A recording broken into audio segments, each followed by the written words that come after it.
Present అటవీ శాఖ భూములలో 75 ఎకరాలకు పైగా ఇటు పెద్దిరెడ్డి రామచంద్రారెడ్డి అదేవిధంగా ఆయన ఫ్యామిలీలో ఉన్న కొంతమంది మెంబర్స్ అయితే అక్రమంగా అటవీ శాఖ భూములను అయితే కబ్జా చేసుకోవడం జరిగింది. దీనిపైన సమగ్రంగా విచారణ చేయాలి అంటూ ప్రజెంట్ పవన్ కళ్యాణ్ టీం మీద ఒక ట్వీట్ అయితే చేయడం జరిగింది. దాని గురించి మీరేమంటారు? సో ఖచ్చితంగా ఇప్పుడు ఈ పుష్ప 2 సినిమా ఏదైతే పుష్ప 1 పుష్ప 2 వచ్చిందో ఈ చుట్టూరు ఆ చుట్టుపక్కల వాళ్ళందరూ కూడా పుష్ప సినిమా చూసి అదే జీవన విధానం ఏమో అనుకుని కూడా చాలా మంది ఫిక్స్ అయిపోయారు. సో అలా కొంతమంది దొంగలు కూడా తయారన్నమాట. కొన్ని ఇటు మన తెలుగు రాష్ట్రాలను కాదు నార్త్ దాకా కూడా పాకింది. అట్లా చెట్లు కొట్టేయడం, అట్లా నమ్ముకోవడం, సినిమాలో హీరోని చూసి ఫ్యాషన్గా ఫీల్ అవుతారు అనమాట.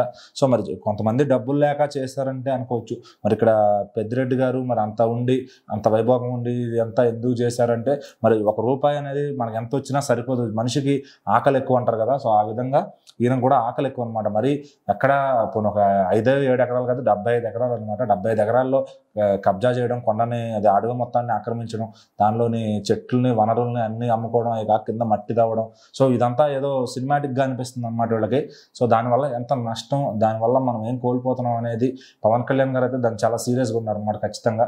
సో వీళ్ళు ఎవరెవరైతే అటు సైడ్ ధర్మవరం కేతిరెడ్డి గారు కానీ ఇంకా ఎవరైతే జగన్ గారి కోవర్ట్స్ ఎవరైతే ఉన్నారో వాళ్ళందరూ కూడా జగన్ గారి పక్షాన ఉన్న వాళ్ళందరినీ కూడా ఒక్కొక్కరిని వేళ్లతో సహా పీకేస్తున్నారని చెప్పొచ్చు ఖచ్చితంగా.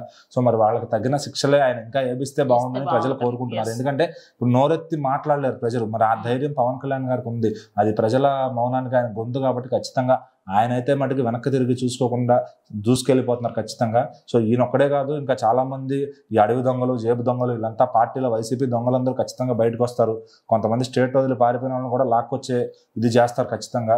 సో మరి మొత్తం అటు లోకేష్ గారు అనుకున్న రెడ్ బుక్, ఇక్కడ పవన్ కళ్యాణ్ గారు వెళ్తున్న విధానం కానీ, ఎందుకంటే అడవికి ఏదన్నా జరిగింది అంటే ఈరోజు ఆకురాలన పవన్ కళ్యాణ్ గారు మామూలుగా సీరియస్ అవ్వట్లేదు.